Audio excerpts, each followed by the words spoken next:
Order! Order! You are an incorrigible delinquent at times. Behave yourself, man!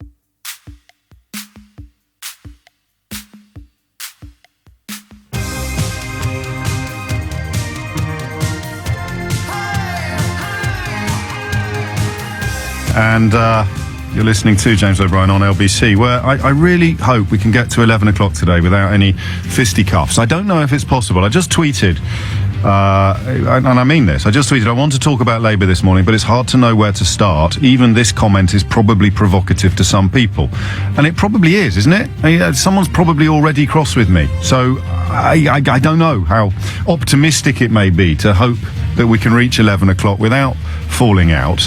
But we're going to try. It's very important to try. And there you go. Well, first up, we've got a proper policy. Elect Jeremy Corbyn. There will be no fracking in this country. That's clear. That's concise. That's possibly popular. No? But get to where we are now. How did we get to... And here we go. Here's the first one. I'm glad Corbyn won against all the traitors and backstabbers, says Abby. Okay, they're not traitors and backstabbers any more than he was a traitor and a backstabber when he objected to the policies of his own party leadership. But what I would like to do, and I really need you to help me out on this one. 0345 6060973 is the number you need. I want to look down the railroad and see what's coming up.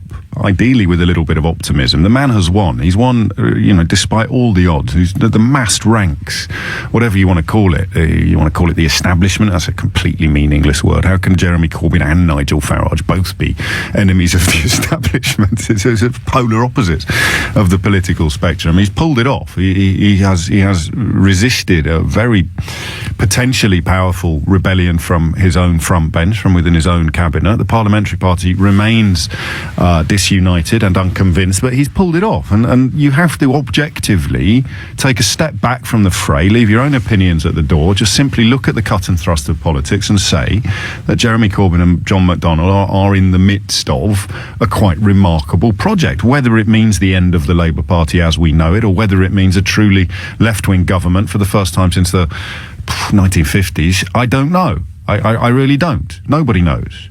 I have to, however, simply report the facts, and the facts of the matter are simple. They are in charge, and they have tempted some 600,000 members to sign up. It might be a tiny proportion of the population, and the opinion polls might report that he's even less popular than Michael Foot, but oil tankers can turn around.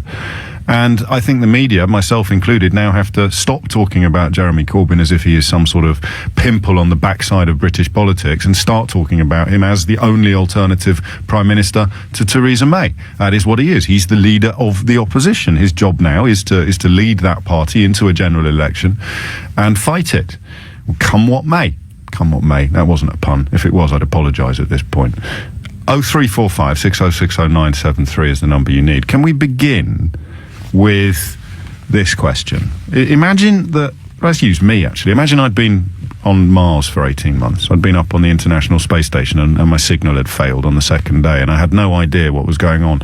So I came back to Britain. I came back to planet Earth, having left a Labour Party, let's say the morning after the general election. So Ed Miliband failed to deliver on his promise, failed to secure a majority. David Cameron, much to everybody's surprise, brought in a better result than they got in 2010. 2020 hindsight's a wonderful thing, quite easy now to see how that happened. But the fact remains that 18 months later, the Labour Party, the Conservative Party is unrecognisable from the one that won that election, of course, but the Labour Party is unrecognisable completely, in any way, shape or form, from what was in place at the last election. How would you actually explain it? Whether you love Jeremy Corbyn or whether you hate him or whether you're completely ambivalent or whether you've got some sort of psychodrama going on, how would you actually explain what's happened? Because that has to be the starting point, doesn't it? I'm not going to lie to you. I've made a conscious, personal and professional decision to leave the scepticism at the door and will now treat this party and this man like I treat all politicians and all parties, with a degree of cynicism, but not as some sort of aberration. It's not a dream from which the Labour Party is going to wake up. It's real. It's happening. But what has happened Give me a call now. Just try and explain it to somebody who hasn't been here for 18 months. 0345 6060 973. Shall I try first? Shall I have a go? And then you pull apart what pathetic effort I come up with. No one's crossed yet, I don't think. Just checking. No one's crossed yet. So let's, and a lot of people recommending my colleague Nick Abbott's take on Jeremy Corbyn from Saturday night. I missed that. Saturday night I was out, so that's probably a good starting point as well. Nick is a supremely astute observer of the human condition, let alone domestic politics. But I heartily endorse any recommendation of Nick Abbott's broadcasting on LBC. But I'm going to have a crack myself. Here is what happened. You have a very old school and idealistic member of parliament who subscribes to a political credo that is quite well established, going back to about the 1970s. There are some problems involving apparent support for the IRA and similar, but essentially speaking, try this on for size, okay? We spend far too much money on war and weapons, and we should be spending that money on the poor. What's not to like about that? Why is that even controversial? Especially as we look at the mess that our military endeavours generally create, from Iraq to Libya to Afghanistan. We are all pretty much agreed now that David Cameron dropped a huge clanger on Libya, Tony Blair dropped a huge clanger in Iraq. Afghanistan hasn't really been left any better than it was before we piled in there. So those slightly shadowy conversations about industrial military complexes and all the money that makes its way from Western taxpayers into the pockets of Western businessmen to buy weapons that are used to kill Eastern civilians looks relevant today. Look at Syria.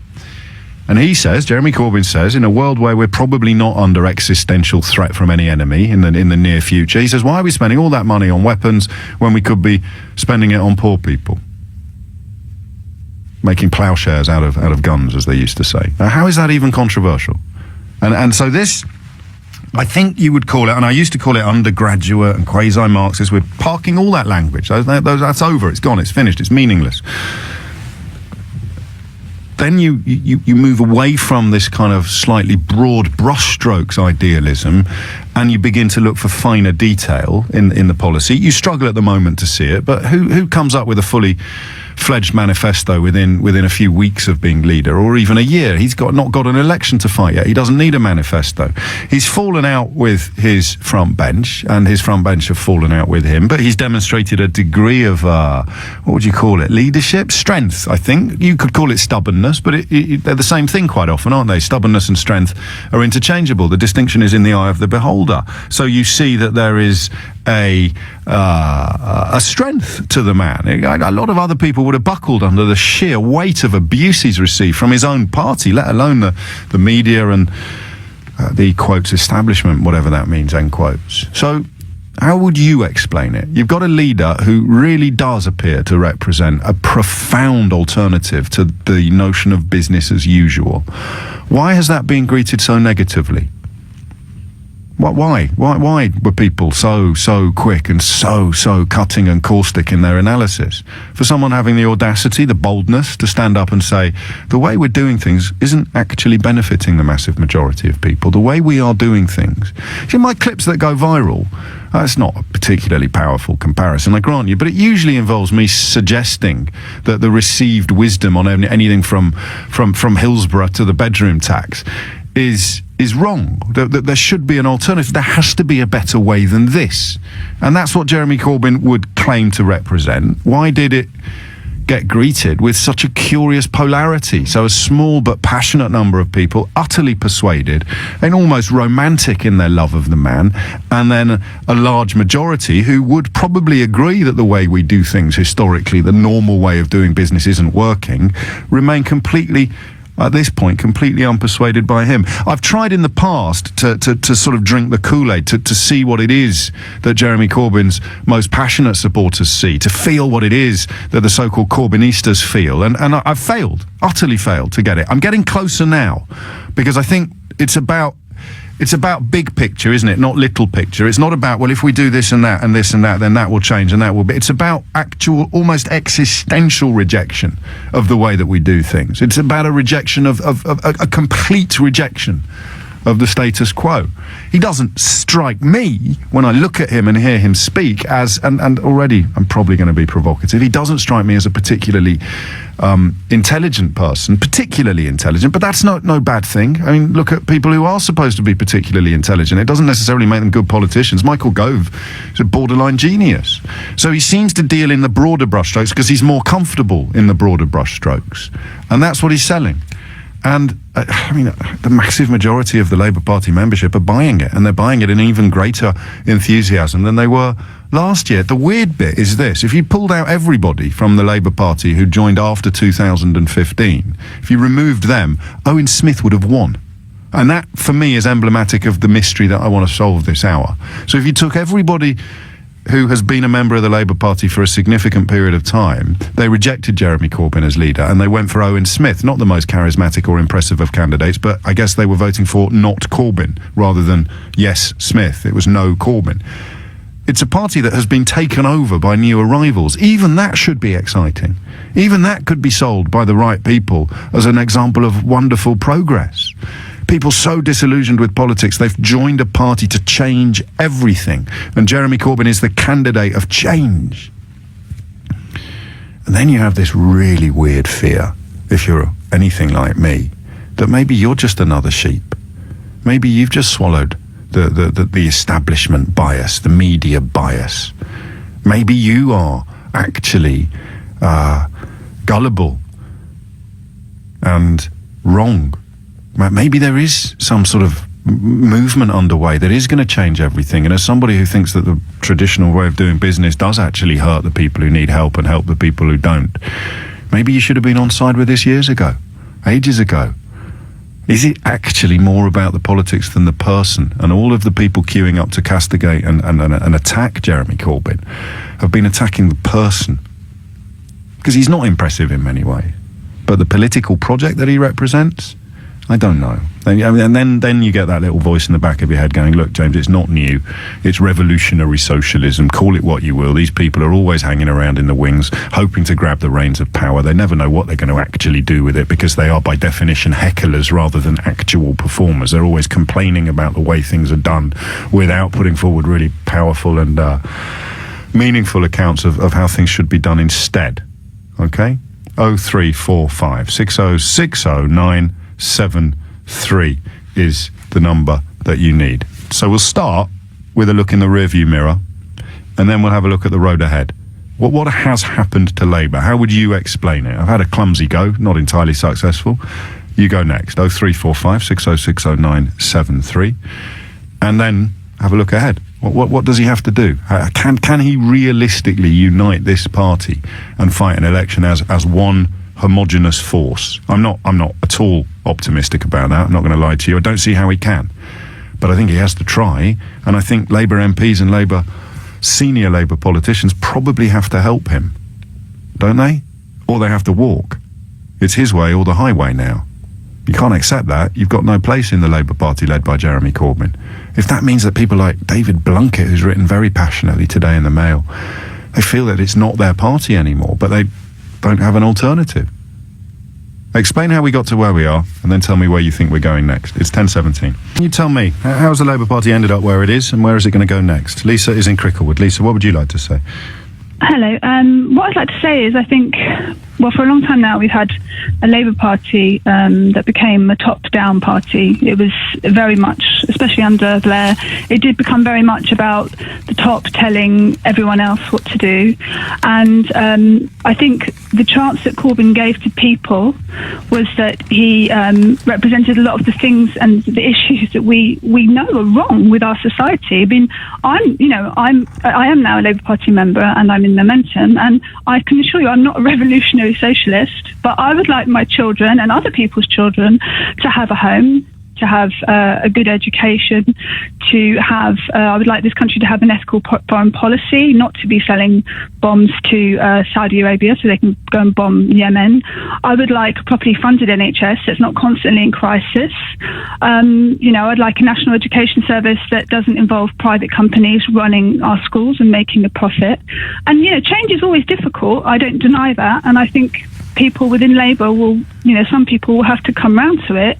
But the fact is, it's going to be very much more about ordinary people like me having a say in what goes on in Labour, and then being able to offer policies at the next election that are going to be, I think, extremely popular, because everyone knows what's going on in this country. So do you feel a bit like a seesaw? I've got this image in my head, Lisa. You're going to have to bear with me a bit.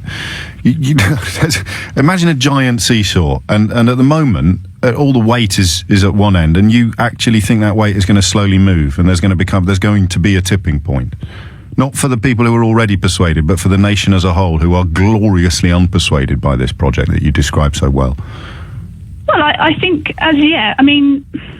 look, 2 years ago, if someone had said that Jeremy Corbyn would have won 2 elections to become the leader of the Labour Party, everyone would have laughed in your face. No, not if you explained that everyone could join the Labour Party even if they hadn't been in it before. Well, once again, but you talk about people joining as if the people joining have 2 heads, or if we come from the planet Zog. We haven't. I'm an ordinary person. I have children. I don't mean to suggest you've got 2 heads. I certainly don't think you come from the planet Zog. I just point out that a political party is more than the sum of its parts, and its parts are usually there for quite a long time. The notion that you can change the leadership of a party having been in it for 5 minutes it's novel and original. I'm not saying it's wrong, but I think you're wrong to suggest that there's anything normal about that.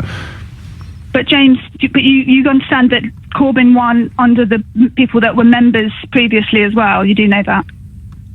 No, he probably didn't. No, he almost certainly did. Okay. I mean, if you look at the figures. Okay. But can I just get back to something? Every day on your programme, I think you talk about issues, and you know, for instance, that our children, unless you're one of the super rich, our children are going to be a lot worse off than us. They're probably going to struggle to get home. They're going to struggle to get a good job. They're going to have huge burden of debt. Now, and you talk about all the other social issues as well. Yeah, I know. Now, the only person who's offering, as far as I can see, the only politician who is offering any solutions to any of these things, I'm afraid you've been completely disparaging for the last, however long he's been there. You've been completely disparaging of. About his ability to win a general election, that's all. Well, you might be wrong. Can you accept that you might Absolutely, be wrong? I might be wrong. And it doesn't matter now. He's going to fight a general election. So the whole point about the new leadership election is that the carping has to become constructive. It can't just be, oh my God, I hope everybody wakes up and see the world as I do soon, because then both sides are actually in exactly the same position. He's won with his mandate enhanced. He is going to lead the Labour Party into the next election. And anybody who would prioritise getting the Tories out ahead of almost anything else has to therefore be on his side, has to support him. They're going to struggle to do so. What I think people fail to do that you've succeeded to do is to move from what I've described as the broad brushstrokes, or you could call it idealism. I hope you wouldn't be offended by that. There's nothing to be offended about. Idealism is a wonderful thing. But it's the opposite of realism, and I think that's probably the point at which many people depart, isn't it? We'd all like to live in a fairer world. We'd all like to have, well, I say all, I guess the people really benefiting from the unfairness are quite happy to continue as they are. And then, of course, you've got the huge number of people who think they're going to benefit from the unfairness at some unspecified point in the future, so they will continue to vote for it. But everybody else recognises everything you've said. There are 2 problems with it. They don't think he's the man to deliver it, and they don't know whether or not you can essay from ideals into actual details and policies. Well, I think we will do that. We are going to do that. We're building that up. There's already pledges. There are already policies. This fracking that's come out today is excellent. I mean, I think the majority of the population would completely agree with that. I mean, and also don't forget, the Tories aren't going to stand still. I think they're going to be doing some horrendous things, and I think they're going to be in an awful mess. So do you know, in the course of this, from here, a healthy opposition is good for everybody, even Tories. But it's amazing. In the course of this conversation, 2 tweets. The first is a photograph of somebody's cut up Labour card saying, I now have no party that represents centre-left policies. I cut my membership card up on Saturday. Now I'm lost. That's from Craig.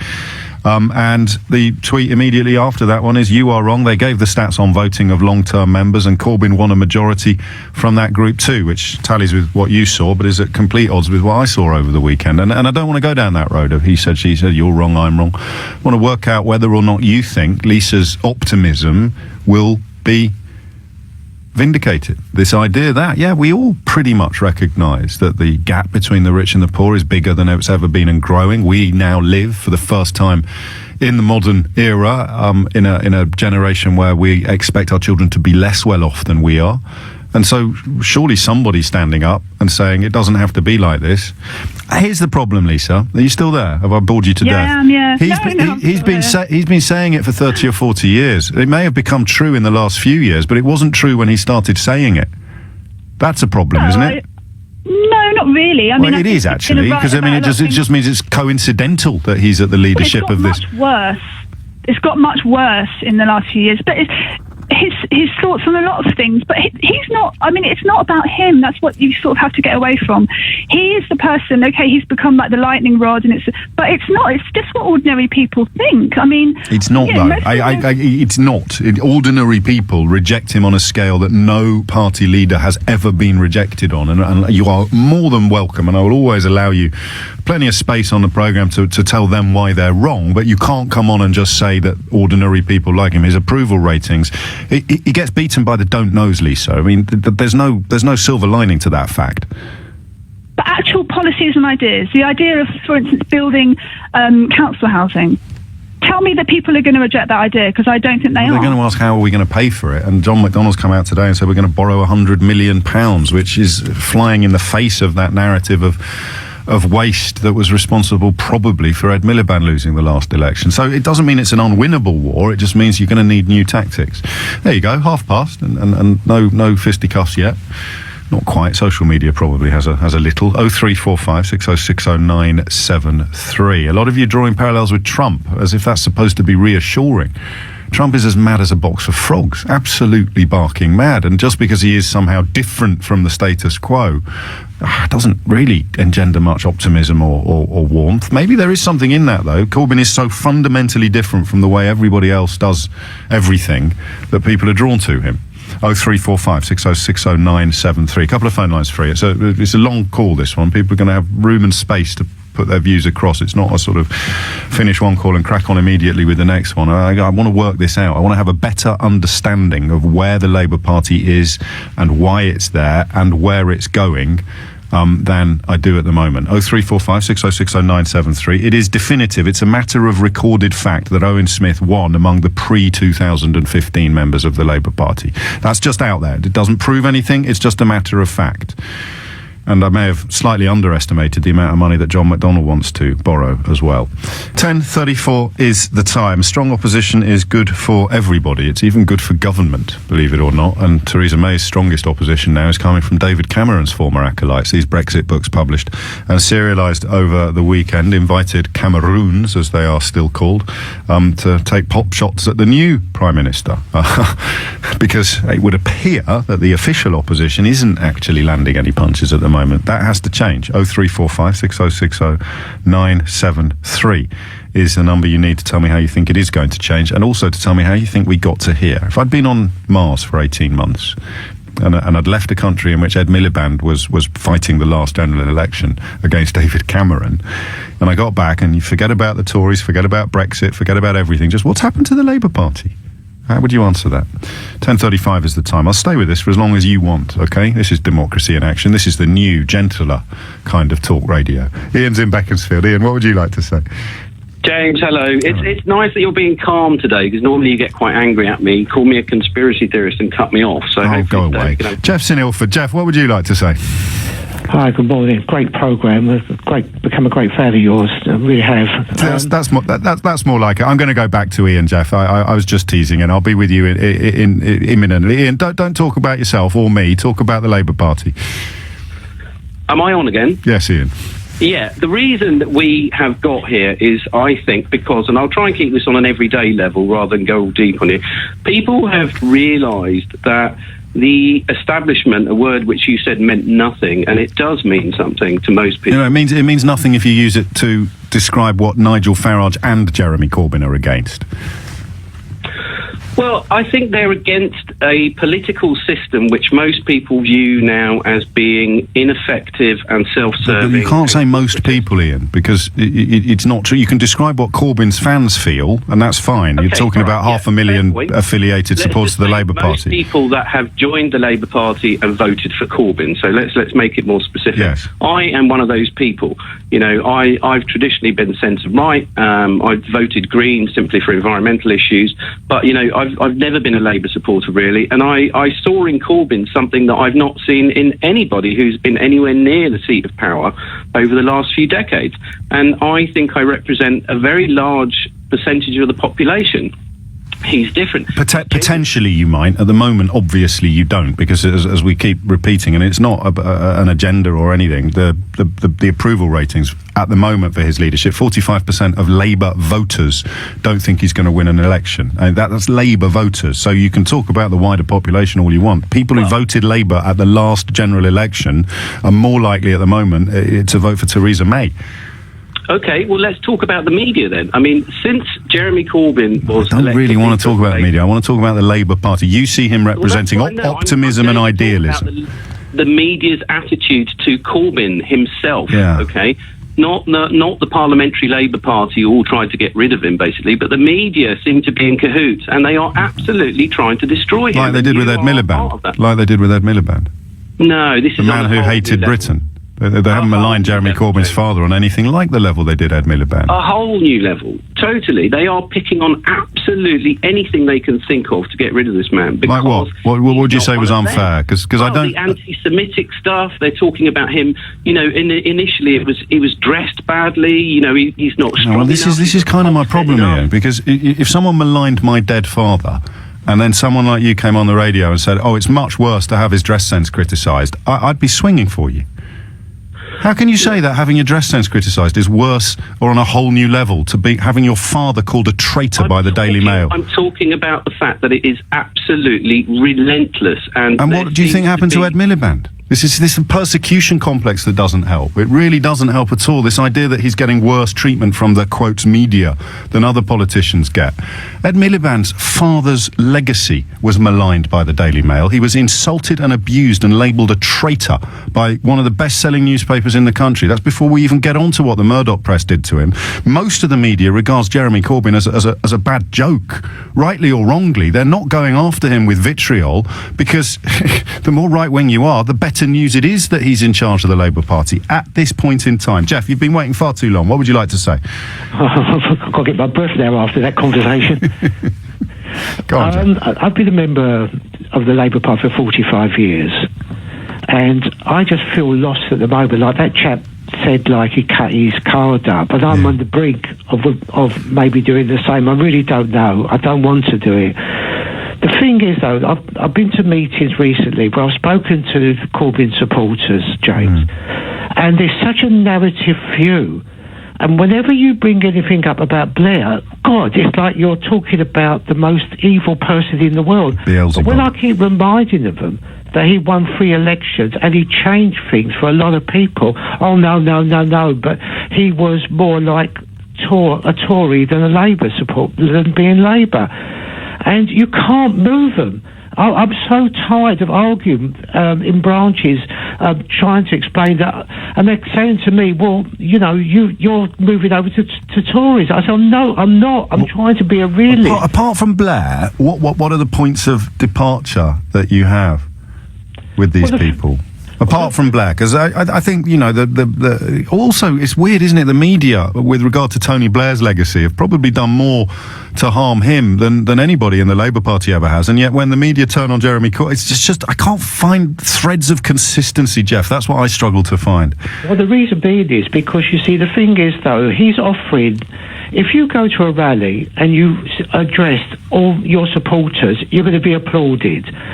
When you go out into the wild world with many other people that I speak to, maybe because I'm a bit older, they're saying the same thing. the trouble is, you've got to the amount of seats you'd have to turn around to bring Labour. Don't get me wrong, I want to get rid of the Conservative government. I think they'd be the most ruthless. The attacks on the National Health Service, which I've seen myself, the attacks on the disabled and everything else. But you've got to have some kind of credibility, not just to sell in a bubble, but to go into the outer world. And I just don't think he's got that. I voted for Owen Smith. I picked the wrong horse there. I voted for Andy Burdon the first time. I picked the wrong horse. Promise you'll never vote for me, Jeff. Well, you might win, actually. I don't want you're the kiss of death, mate. I don't want you. If I ever go on Strictly Come Dancing, you phone in for the other fellas. Yeah, I know everyone's laughing at me. When I'm going to pick the right horse. No, but you're a decent man and you care about your party. And I mean, it's this gap, isn't it? It's an unbridgeable gap between nice people like the first caller and nice people like you. You just can't. I can't see how the twain will ever meet unless there is something in this idea that it's not about him. He's not the greatest, perhaps, mouthpiece for the message that he has. But you would cut across here. No, you talk. I'm boring. No, you've got other people going to. I'll just make a prediction now. Go on. Right, and then you can fight back to me about 3 or 4 years later when the general election. At the moment, the MPs will have to get behind, although they're going to really find it difficult to get behind. They have to. Because you can't have a split, because a split the Labour Party would never ever be in power ever again. So let's presume we go ahead and he gets his front bench. I think he should be elected. That will get him off the hook where people are elected onto his shadow cabinet, which is one thing. I think that should happen. And let's say wherever Theresa May calls this election and things in the country are not too bad, when MPs start seeing the polls where they could be annihilated, that is when that's when it could all change, because the people will they've already seen that, eh? This is why the parliamentary party has failed to come behind him in anything remotely resembling unity, because they fear for their future, and the smaller the majority that they currently have, the more they fear for their future. But you could argue they're wrong to fear for their future. Pull together and you'll watch the numbers rise. That's what I would argue on that side of the fence. Jeff, thank you. You're quite right. There are lots of people waiting, so I will crack on. 0345 606 0973. Julie says, we hear so much about what a nice person Jeremy Corbyn is. If he genuinely feels so much for the poor and vulnerable, why doesn't he step aside to give someone electable a chance to change the lives of desperate people by actually being in government? He could become electable, Julie, would be the response to that. And because I work in the media, there's a great piece just being published in the Washington Post. Please stop talking about the media as if it's all as if we're all part of the same gang or the same group or something like that. It is palpably absurd. You cannot persuade me that Jeremy Corbyn gets a rougher ride from the media than other left-wing politicians have done historically in this country. I would rather deal with the media coverage he has had than have the memory of my dead father maligned by the Daily Mail. That I'm afraid, is a red line for me. Criticising his dress sense, calling him a bit silly, taking the mickey out of some of his pronouncements regarding jam and biscuits. That is not the same as calling someone's father a traitor who hated this country. I mean, that is actually a mark of madness, I think. You like someone, that's fine. Other people don't like him, that's fine too. But don't tell me that someone is a victim of a vendetta compared to other politicians who've had their dead fathers traduced in print, in 4-point type. The man who hated Britain, a traitor who hated Britain. That man, of course, a refugee who'd fled the Nazis. 0345 606 0973 is the number you need. Men talking about their feelings. There aren't many places where men can go to talk about their feelings, but some of the men that phoned me last week to talk about their feelings have touched. I got stopped a couple of times over the weekend with reference to one call on Friday. People saying I'd help him out. He can kip at mine if he wants. I can never get involved in those sort of offers because God knows where they might lead. But it shows that given the chance, most people are fundamentally decent. And that seems to be, to me, relevant to the Jeremy Corbyn question. This idea that he somehow represents a fundamental decency and a fundamental shift in how we can do politics. You don't need to be persuaded by it to recognise that that's what the admirers see. So, what happens next? And how do we get to where we are now? Rob's in Woking. Rob, what would you like to say? Hi, James. You talked about it earlier, and the comparison between Corbyn and Trump, and it's about difference.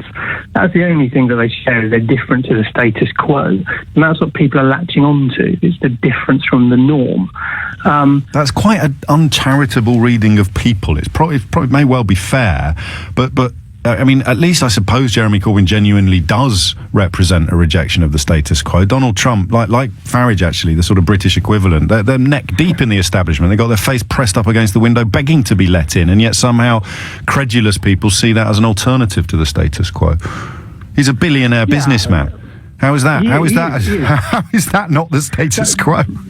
Well, that's the business. Well, let's not bang on about Trump too much, because it just drives us all mad. But that's the most ridiculous thing about Donald Trump, is that he's garnering support from everyone that shouldn't like him. He is a liberal New York billionaire. Yeah, he garners support from the because he says he's different. He says, look, this lot over there, they're wrong, and they do this and that. Yeah, okay, I'll buy that. There is a sense that somehow they both ostensibly reject the way things are done. One of them is probably lying, but Jeremy Corbyn isn't. He really does. He's been rejecting the way things are done for 30 or 40 years. He's been doing it. Yeah, he's been doing it for a long time, and garnering that difference. I think the other thing as well is from Corbyn, there doesn't really seem to be a plan.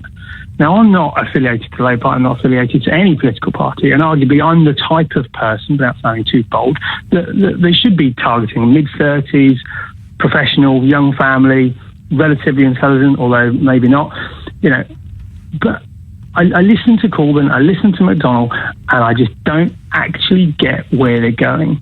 John McDonnell, when pressed on some of the things he said, his standard response is, I'm a passionate man, and well, that's not really going to cut it as a leader of a party, as a leader of a group of people. But I mean, and then if I list some of the things that he said in his victory speech, so he talked about better schools, a well-financed NHS, reducing poverty, good jobs, generous support in old age. I mean, nobody would actively object to these suggestions. £500 billion investment in the economy, 1 million new homes in 5 years, but you want to see the working, as they used to say at school. Absolutely, and the thing is that people say Corbyn's not about personality, he's about policy. I think that's the most naive statement you can make, because it is about personality, because he's trying to influence someone. He's trying to influence people to say, back me, back this great policy. Well, you have to have personality to influence people if you're not going to show the working, to use that maths example. Then it becomes a charisma fest, and he's never going to win that battle, or at least not on current form. I nearly had something then. I just had something. I glimpsed something like consistency then while you were talking, but it's just gone out of reach again. Yeah, it's just that. Do you recognise that feeling? Do you see what I'm describing? It's like, that's it, and then it's just gone again. It's elusive. And then it's gone. Yeah. Completely. And I think it's John Oliver who said we're now living in the post-fact political era. John Oliver? Yeah. The award-winning, incredibly popular American British satirist working in America. John, why did you mention him, Rob? I really like his style. It's almost as if you knew that I appeared on his show last night. No, I didn't know that. They used a clip of me on the show last night. I wasn't going to mention it because it would be boastful, but you've just given me the perfect opportunity to slip. Did Caroline prime you to say that? Did Caroline prime you to say that? They used one of my Newsnight clips from last week. Well, I didn't even know you were on Newsnight last week. There you go, mate. It's all good, isn't it? Well, there you go. He's got it bang on. We are in the post-fact era, and people and politicians can say really good-sounding headlines, and when it comes to either side of the Atlantic, and when it comes to, all right, show me your workings out, it's just not there. And part of that is relevant to this Washington Post piece, and I'm not going to read in its entirety, but this notion that the media is a thing that you can somehow lump under one umbrella. Folks, he writes, I know a lot of you don't like the people who work in my chosen profession, the news business. I'm aware you think we're lazy and unfair. Yes, I got your emails and tweets on this topic, a few thousand of them. Of course, I disagree with you. I know a lot of fine people in the news gathering arts and science, but that's not why I'm writing. I'm writing because I have a request. Please stop calling us the media. The media is a phrase now that people use just to describe anyone who disagrees with them in my profession. It's the media. How can it be the media if me and Nick both work for the same radio station and politically don't agree on anything? How can you have a homogenous media when you've got such a panoply of opinions? It's absurd, but it plays into what Rob describes as the post-fact world. It's us versus them.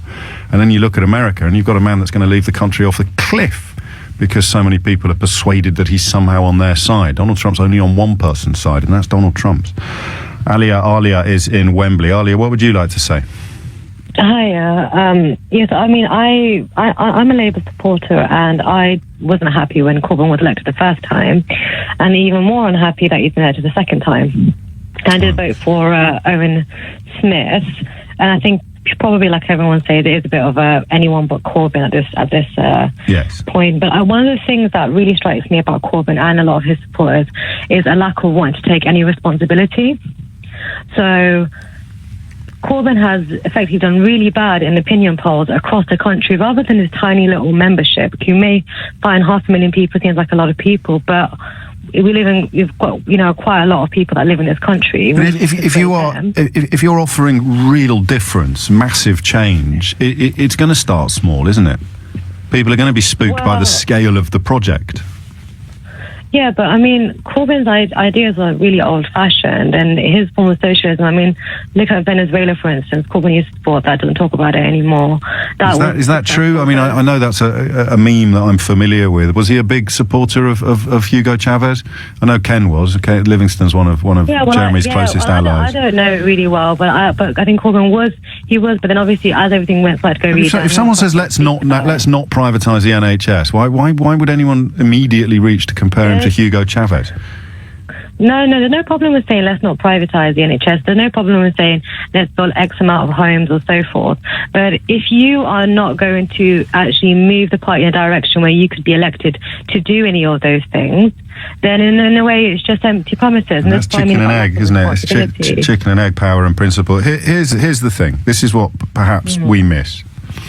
There is a sense, an unshakable sense inside many, many people that there's something fundamentally wrong with the way things are. If you're on the right, I suppose it's all the fault of immigrants, or it's all the fault of people of colour that you haven't got the life that you think you deserve. But if you're not a bigot, it's just a sense that the rich have got too much, and that, to be cliched, when you step over a homeless person and then read when you get into work that the Queen's about to spend £130,000 on an exercise machine for a horse, there's just a sense that things are just skew whiff, and it's probably always been there. But mainstream political parties haven't, since Tony Blair became leader of the Labour Party. Remember, John Smith would have been very different. They haven't in this country articulated injustice in the sense that Jeremy Corbyn has always tried to do. And that, I think, is the jumping off point. Is that, because it is just, it's an intuitive sense of unfairness that he appeals to. No, but I appreciate that. He does talk about injustice a lot, and I appreciate it. But there are other things about his politics that I personally really dislike. I mean, like the fact that he works for Press TV is a huge thing for me, or the fact that since he's become leader, he's made the party so toxic. I just don't. There's kind of rhetoric about him. People reject those descriptions. People reject the idea that he's made the party toxic. People reject even the anti-Semitism allegations. But this is what I mean about lack of responsibility. But if Corbyn, let's say Corbyn wins, and let's say Corbyn loses, right, massively, which I think will happen, because he doesn't appeal to wider people in this country. I honestly know at that point they're going to blame the media, the PLP, people who didn't want to vote for him. Yes. And it's this whole thing of that, in a way, the way that they've created this rhetoric around Corbyn is that you can't touch him. So therefore, there's no responsibility. And here it is. Here is a tweet, actually, from the 5th of March 2013. It's crowdfunded. It's crowdsourced, this programme, This is just being sent to me. Thanks, Hugo Chavez, for showing that the poor matter and wealth can be shared. He made massive contributions to Venezuela and a very wide world, where even Hugo Chavez's mum would concede today that his premiership was a disaster for the country and its people. So you were right to cite that. But, of course, that's yet more evidence of media bias. Me reading out something Jeremy Corbyn said in 2013 is media bias. Don't forget that. It's very important. The same way that anybody suggesting that racism is bad was biased against UKIP. It's bias. Everywhere you turn, it's bias. There's only bias. Bias, bias, bias. More bias after this. Just by coincidence, this just popped up on my screen from Duncan Jones, the film director, the son, of course, of the late David Bowie. Imagine if everything you read online, from news to Expedia definitions, were fabricated to reflect your history of online preferences. How long do you think it would be before you realised that your self-imposed bubble was full of complete falsehoods, and he draws parallels with Plato's allegory of the cave, a sort of echo chamber where you only ever hear things that agree with you. That tallies, doesn't it, with what we were saying in the last hour about people using the phrase the media to describe everyone who disagrees with them. Presumably you don't use the phrase the media when you're saying, oh, there's a bloke on the telly or the radio or as a columnist I really like. What are they? If the media is the enemy, I don't know. That Jeremy Corbyn has secured an enhanced mandate. That is a fantastic political achievement by any measure, okay? It truly is. By any objective measure. For a leader to come back during a time of rebellion and outright rejection from so much of his party in Parliament and come back with a bigger majority, a bigger mandate than he had before, that is a massive win.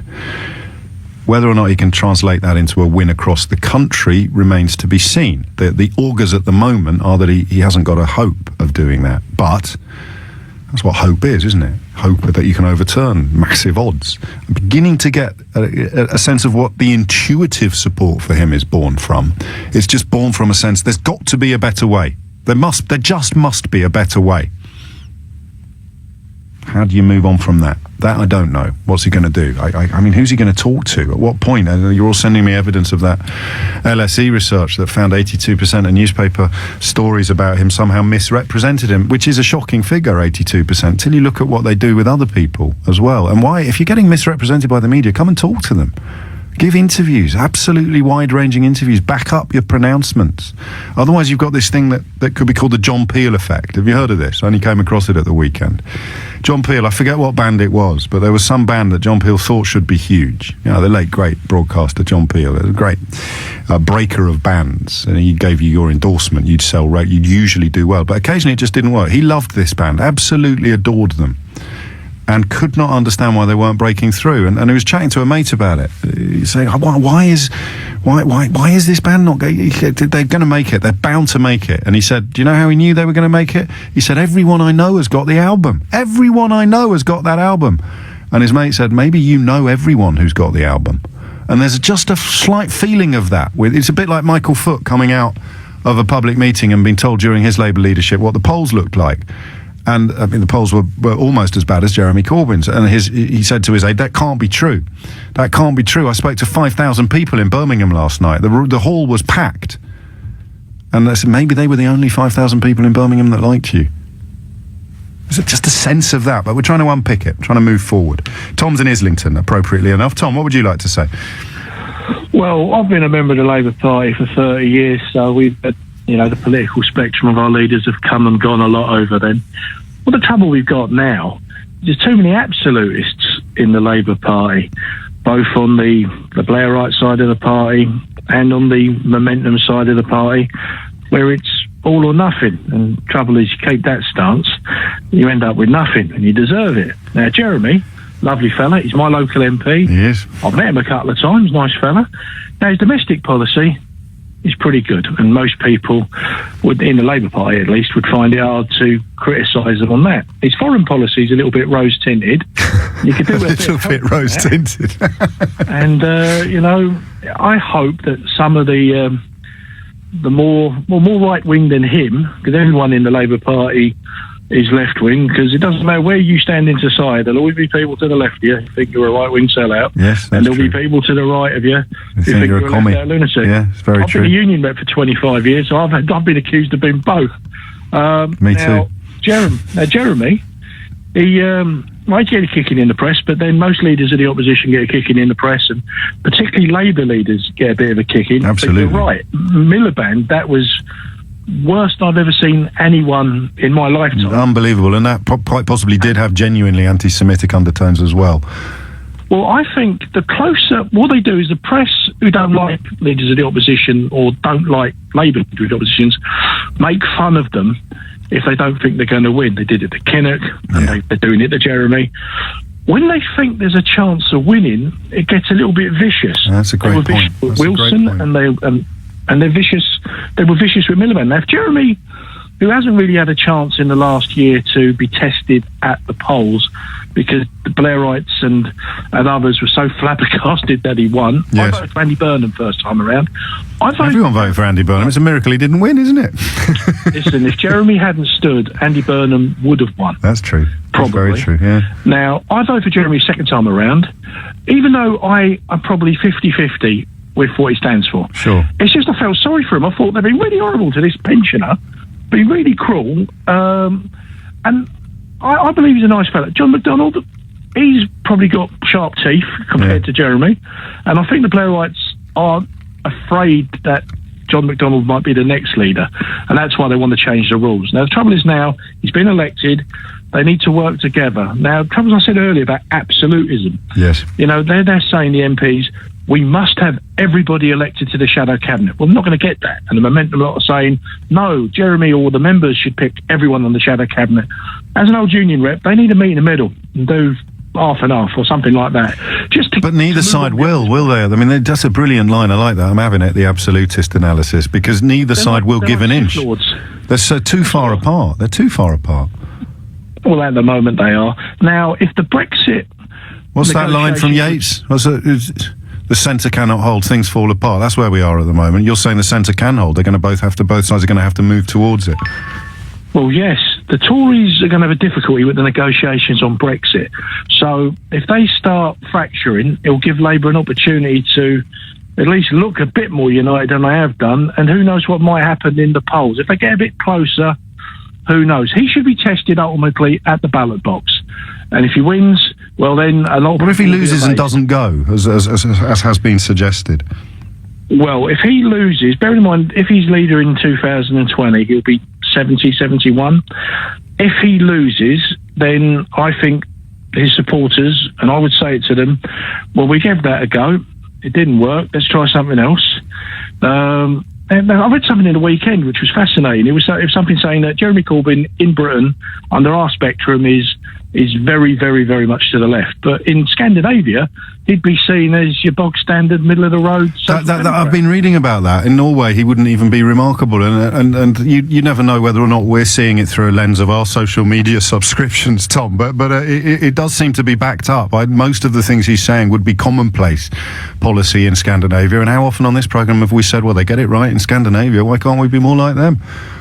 You know what will be fascinating? Go on. 5 years from now, when all the players who've been plotting on both sides start writing their books and we get to read about what really, really happened. What was going on behind the scenes? I wish you were in charge, Tom. Well, I'd probably... You'd bang their heads together, wouldn't you? You'd bang their heads together and then make sure... Remind them who the enemy is. True.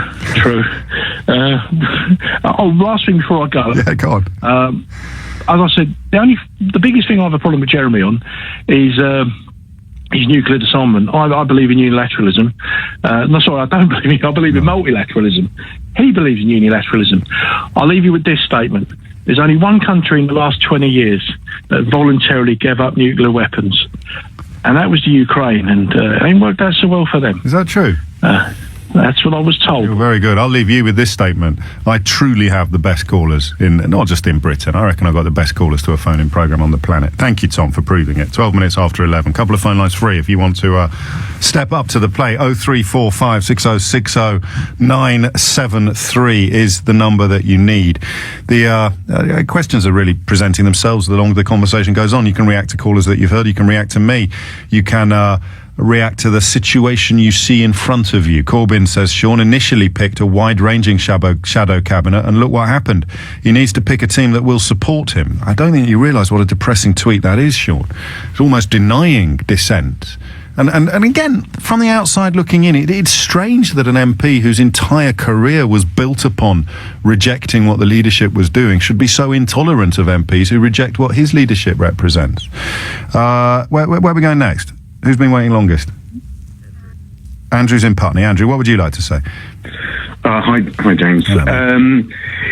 Just wanted to say that I think that there's a problem in the left, well, the far left in particular, where they have a feeling that the end justifies the means. Absolutism, we're going to call it. Absolutism. Yeah. Tom's in charge. Tom, this show is dedicated to Tom in Islington. And you can see that in Jeremy Corbyn's back record. If you have a look at his stance with peace in Northern Ireland, if you look at the media platforms that he's gone on to speak for the far right in Iran, and with Putin's TV as well, and then also with anti-Semitism to increase his Muslim votes. These are all accusations. They're not necessarily backed up by incontrovertible evidence, apart from obviously appearing on the television stations that you describe. But that doesn't make him an apologist for Putin's regime, necessarily. No, I wouldn't say that. But to accept money to go on to RTTV, I think is a bit of an issue, especially with what he preaches as well. And don't get me wrong, I do think Jeremy Corbyn should be in the Labour Party. I do think he's an important person, an important voice, and also will bring the votes, the membership numbers that you need. Because even though Labour ideally should be centrist left, you've also got to appeal to all sorts of people, and also he challenges people's thinking, who are maybe, or if you want to call them Blairites, or maybe more leaning towards the right. I don't even know what Blairite means. That's why I thought Tom was so strong, because this notion of we're quite an infantile generation, and I think we want 100. It's all or nothing. That's what he said, isn't it? And we sort of think if you're either 100% with me or you're 100% against me, and life's just not like that. It's almost as if the political commentary has become utterly black and white, and really politics. I think politics is one in the grey areas. Yeah, no, I completely agree, and I think on Twitter as well. That really adds to the notion of an echo chamber, doesn't it? Or Plato's cave, where you only find people who completely agree with you. But I disagree with that, because I think, and that's one of the issues, is that someone like yourself will probably have a mixture of people following, but the rhetoric that you will get if you put up something that's anti-Corbyn is that once they do start getting things that are against their line of thinking, then all of a sudden they will put walls up, and like you can see it with J.K. Rowling at the moment. Astonishing, the abuse she gets. Exactly, for being anti-Corbyn. For not being absolutist. You don't even have to say anti-Corbyn, because that's absolutist. You could just be sceptical. Just sceptical, unconvinced. It's like religion now, politics. Been thinking this for some time. You talk about personality cults, but it holds true right across the political spectrum. You're either with us or against us. You don't get it. You're anti or pro. I'm not, actually. I'm not anti or pro anything, really, except thinking. Thank you for the kind words today, particularly this from... where's it gone? From Gaz. I know exactly how you mean. He says, this is like really good therapy, James. People would pay a lot of money for this kind of session. We are having a sort of political therapy session today with regard to the Labour Party. And apart from complete idiots, everybody recognises the importance of a robust opposition in a parliamentary democracy. And at the moment, we haven't got one. But we need to get one, and get one soon. And it will be led by Jeremy Corbyn. It's up to the Parliamentary Labour Party how robust that opposition becomes.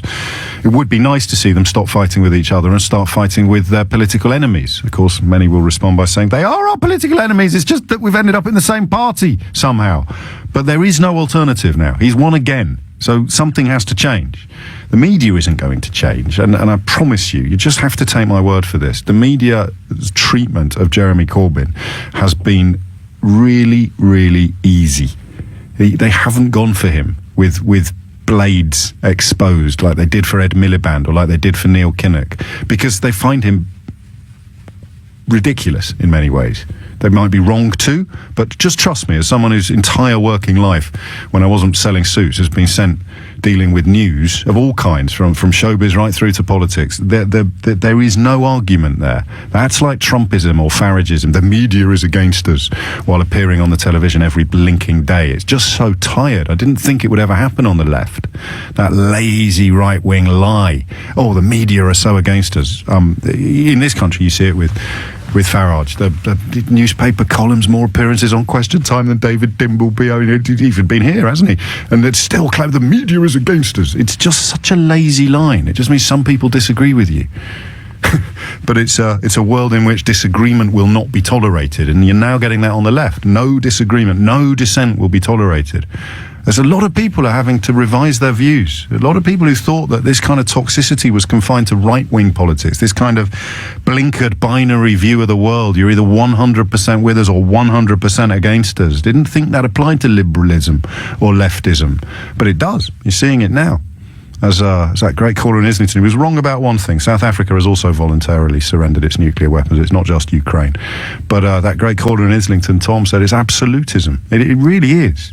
0345 6060973 is the number you need to join in. We're looking at where the Labour Party is, and we're looking at where the Labour Party's going. And for the first time since 10 past 10 this morning, I've got a few phone lines free now. So pile in. We'll sort of reboot the conversation. I'm interested in where you are today politically and whether or not you can feel any change. This is the best email of the day. Very brief, talking about that analogy with John Peel not being able to understand why I think it was The Fall, a lot of you have told me, Marquis Smith's band, why have The Fall not become massive? And he couldn't understand why. He said, everyone I know has got the album, and his mate replied to him, well, maybe you know everyone who's got the album.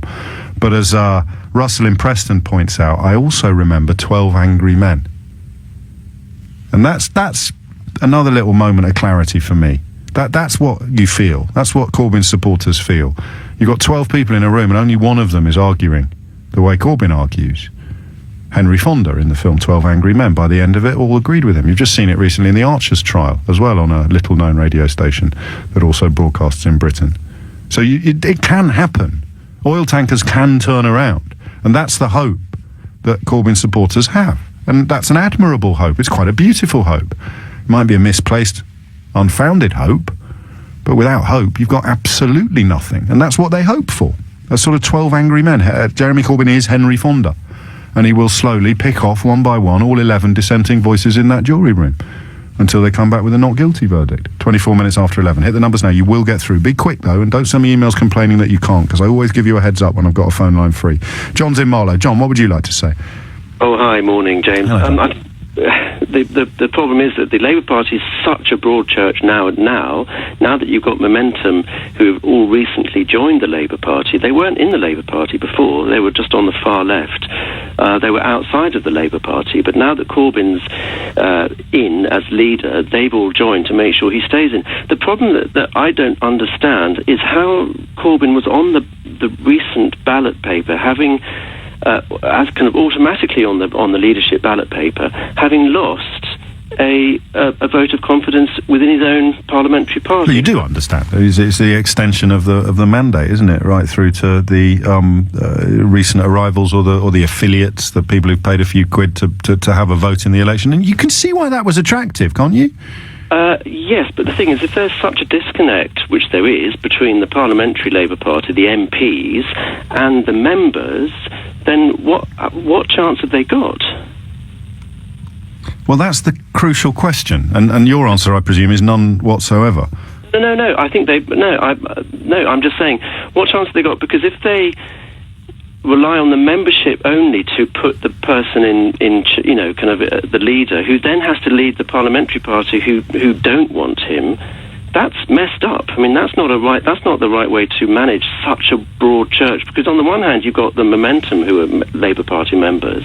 On the other hand, you've got Labour members who are voting Brexit and voting UKIP. How do you organise all of those people? How do you make those people happy? How do you make... Well, you find something on which they all agree. And that perhaps is why the policies seem so broad brushstroke at the moment. We all agree that fairness is good. We all agree that a well-run NHS would be good. We all agree that 1 million new homes would be good. It's just a question of plausibility of delivery, isn't it? Just manifesto stuff. Everyone can say we want a great NHS. We all want one of those, but we're probably not going to get one anytime soon. But that's not enough to keep the people who voted UKIP to come back into Labour. It's only about 10 or 11%. That figure. It's nowhere near what some of the sort of scaremongers would suggest, and I mean, to go that way, you've got to be wearing some pretty powerful blinkers, and I suppose historically the suggestion that the faults in your life are all the faults of foreigners, it should be getting harder to make that argument as the economic situation improves. Of course, if Brexit leads the economy off a cliff, then the argument that it was all the foreigners' fault will be made with even more power by the people who told us to leave. That changes everything. I think my real question is, how did Corbyn manage to stay on the ballot paper without needing, 20% of the PLP to nominate? The rules were interpreted by a judge and found in his favour. I mean, that is a simple question to answer, although I sense that your confusion and befuddlement at the scenario isn't answered by my simple question. It's more sort of, how could this situation occur, rather than the actual rubric of the regulations and the legalese. And that was the first caller, I guess, so far that had that sense of despair at where the Labour Party is. A lot of people share that sense of despair. Question then becomes, of course, whether or not it can survive in its current form. We haven't even touched on that yet. So give me a call now and tell me whether or not you think the party is going to split. 0345 60973. And whether or not it should split. That's the crucial question. Not whether or not, I mean, you can make a prediction about whether or not it will, but whether or not you want it to is a question you can answer with absolute confidence. Can you see how Jeremy Corbyn and Chuka Umunna, for example, can remain in the same party? Can they fight a general election under the same umbrella? It's very hard to see how they can, isn't it? Hilary Benn, Jeremy Corbyn stand for completely different things. 0345 6060973 is the number you need. I want to carry on with this, but I need you to answer these questions about the future of the party now.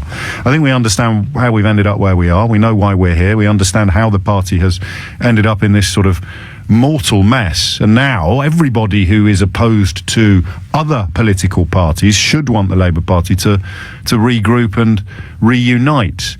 I don't know that it can, to be honest with you. I think the responsibility of the media now is to recognise Corbyn's mandate and to speak repeatedly about him as the only alternative Prime Minister in the country at the moment, under our democratic system, under our electoral system. That's just a statement of fact.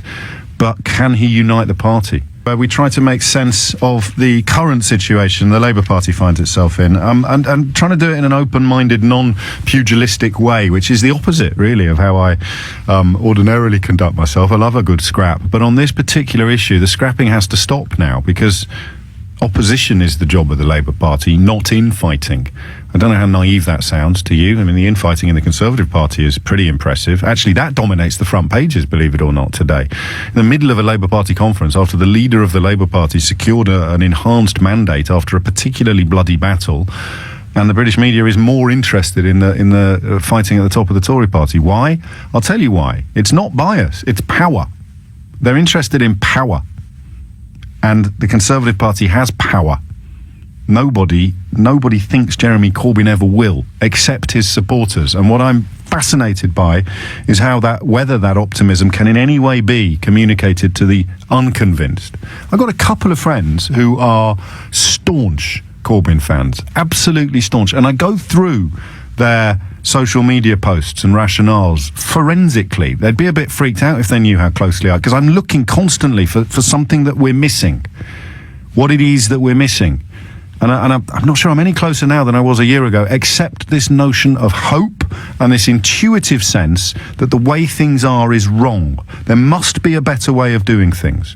I passionately believe that. Just about every political opinion I have is built upon the notion that we live in a profoundly and deliberately unfair society.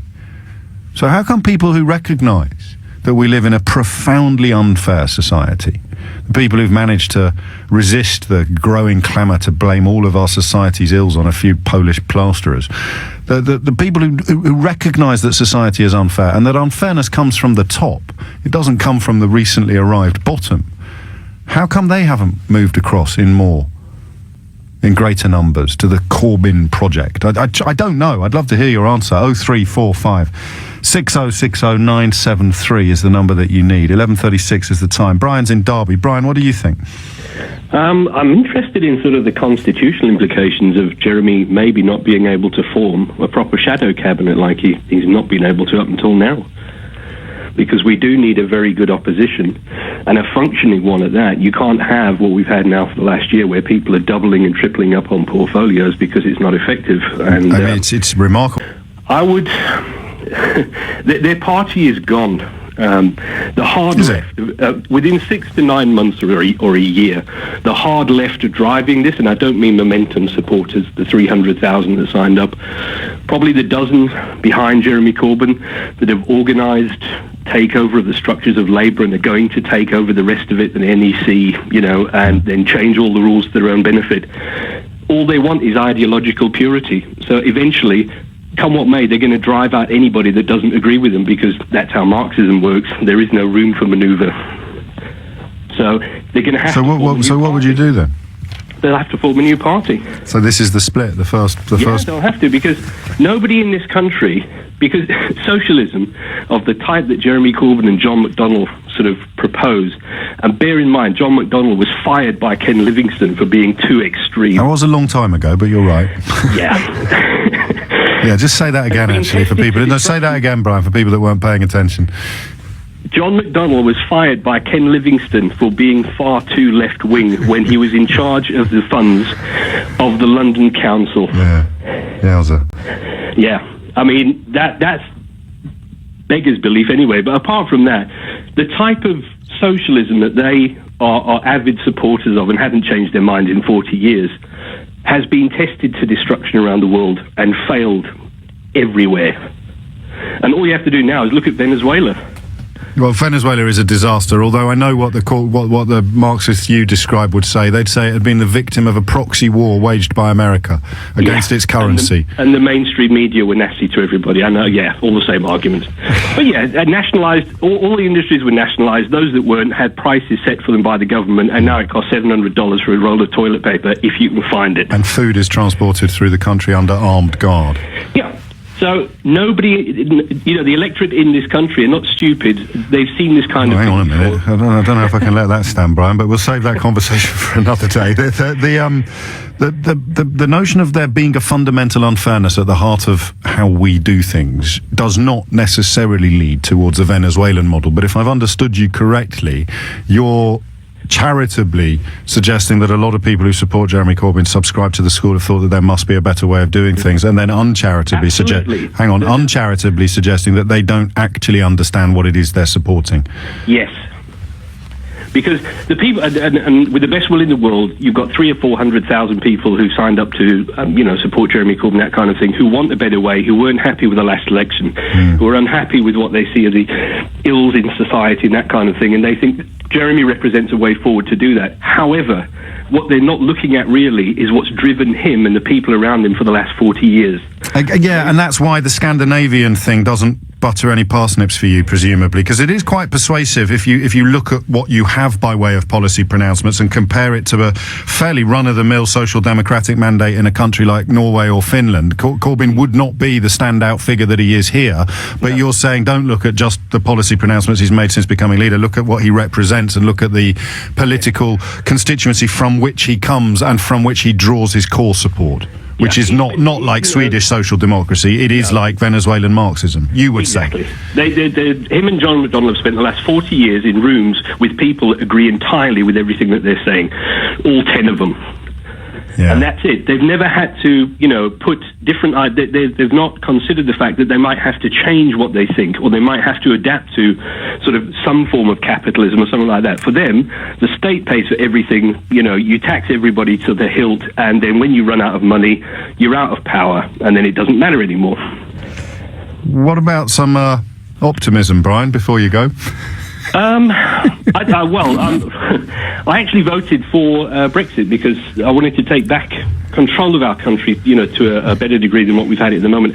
I happen to think that economically we're going to be doing a lot better within 5 to 10 years. I think that things are going to improve, and that's why I meant optimism about the Labour Party, not blind optimism about the country. I would say that the best, as I said before, the best thing that the moderates can do, or the people who don't think like Jeremy Corbyn, is to form their own party. Is to leave. If they did, but before an election or after, do you think? Just in terms of a prediction. I think it's going to have to be before an election. I'll tell you why. Because the hard line abuse that's going on now to anybody that doesn't think as ideologically pure as the rest of them is only going to get worse. and they're going to find themselves forced out of everything. So they might as well do it now and form a very large party, which then possibly could form an official opposition, because it'll be a lot bigger than Jeremy Corbyn's party. In the country, they would, and the sort of hundreds of thousands of people who've signed up to Labour, and in your analysis, under slightly false pretences, they'd be all to play for, I suppose. It's the question of a split then that becomes the next question for us to answer. Really, I can't quite, at this point in history, I can't quite see any flaws in Brian's analysis. This notion that the party, it could be a broad church, it could be a broad umbrella, but no party can be as broad as it would need to be to accommodate people still loyal to Tony Blair's economic visions and Jeremy Corbyn's. Can it? I don't know. Michael's in Southwark. Michael, what would you like to say? Hello, my point is this, is that Jeremy spent 30 years bucking his party leaders and prime ministers. Not on every vote. I mean, he voted a couple of hundred times against the whip, but he voted with the whip on more occasions than he didn't. Okay, then. So my point is still the following, that if you ask for something that you were unwilling to give for so long, because, you know, I've never really seen Jeremy in the forefront of governments, in the forefront of committees or anything. So now you're asking 30 years down the line to have your party come behind you and follow what you want, when you've spent so much time denying certain things that the party has done, even when they've won elections. I can't see it working. It cannot work, because you're asking for something you were unwilling to give. So what? For such a long time. Not to be glib or unprofessional, but so what? Just because he did that doesn't mean everybody else has to copy him and be dissenting and disagreeing. Yeah, but you kind of get the rub for something. When you've done it so long, then you're asking people to, you know, back you, stay with you, follow you, because virtually all the policies that I've heard him actually announce, I would be in favour of, but I don't see him producing that.